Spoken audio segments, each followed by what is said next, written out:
Muscle muscle का major काफ़ी role है in the locomotion and movement of human body, like specially change of limb, change of positions, walking और टंग की उन सब में मसल्स का काफ़ी रोल आता है। तो मसल्स का एक overview which is first of all muscle होता है एक मीसोडर्मल ओरिजिन का organ.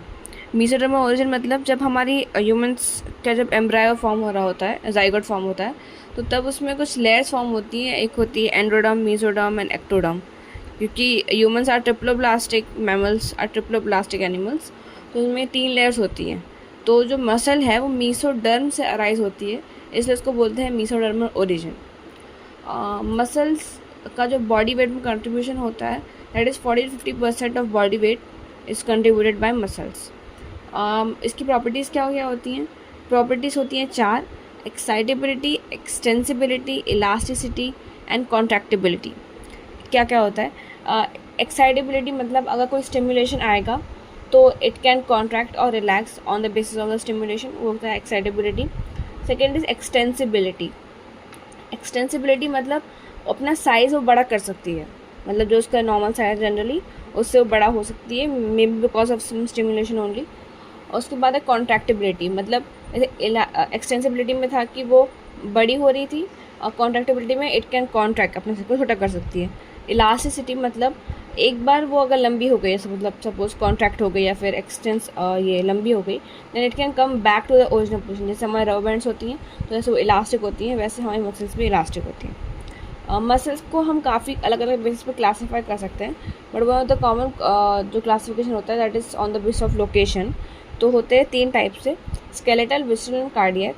Skeletal muscles are closely associated with skeletal components, जैसे मतलब बोन्स के आसपास जो होती हैं, लिम्स वगैरह में जनरली वो सब स्केलेटल मसल्स होती हैं। Second is visceral. Visceral muscles पाई जाती हैं हमारे विसरल ऑर्गन्स के आसपास, स्टमक हो गया, इंटेस्टाइन्स हो गई, और इन सब अंदर वाली जगह पे जो हमें विसरल ऑर्गन्स हैं उसकी वॉल्स बनी होती हैं विसरल मसल से। थर्ड इज़ कार्डियक मसल्स, नाम में आ रहा है तो मतलब हार्ट में प्रेजेंट होती हैं कार्डियक मसल्स। अब कौन से वॉलंटरी इनवॉलंटरी हैं?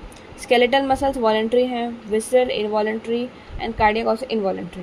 मतलब स्केलेटल मसल्स को हम खुद से कंट्रोल कर पाते हैं, जबकि visceral and cardiac we can not control by our CNS। मतलब हम नहीं बोल सकते विसरल को कि अभी तुम्हें अभी लाइक स्टमक को अभी चर्न करो ताकि वहाँ फूड जा सके, इंटेस्टाइन बुक को बोलो कि अभी हाँ फूड यहाँ से पास करो, तो दैट इज़ नॉट पॉसिबल। और हम हार्ट को भी नहीं बोल सकते कि कार्डियक मसल्स अब कॉन्ट्रैक्ट कर रही हैं, सो ये हमारे कंट्रोल में नहीं है, हमारे डायरेक्ट कंट्रोल में नहीं है, तो ये दे आर इनवॉलंटरी।